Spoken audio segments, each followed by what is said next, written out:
এরকম আগেও মেরেছে, এরকম আগেও আমায় মেরেছে।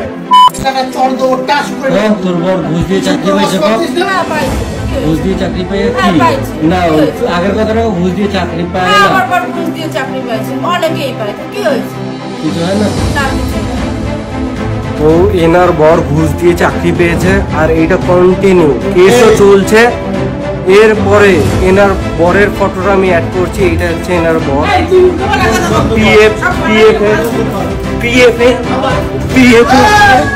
পিএফে আছে।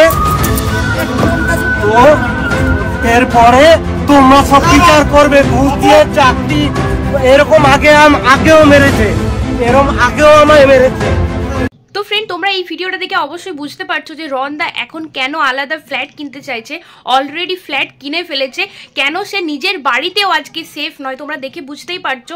রনদার নিজের দিদি তার উপর হামলা করেছে, তাও আবার তার নিজের বাড়িতে, নিজের তৈরি করা বাড়িতে। তার পিছনে মাও দাঁড়িয়ে আছে, তার মাও কিন্তু তাকে বাঁচাতে যায়নি। তার দিদি এতটা পরিমাণে রেগে যে তাকে মারতে শুরু করেছে, এমন নৃশংসভাবে মেরেছে যে রনদার গোটা শরীরে রক্তে দাগ বসিয়ে দিয়েছে। কেন আজকে রনদা বাইরে যাচ্ছে, কেন আজকে রনদা বাইরে থাকছে, সেটার পুরো ভিডিওটা তোমরা দেখে বুঝতেই পারলে রনদার এখানে কোনো দোষ নেই।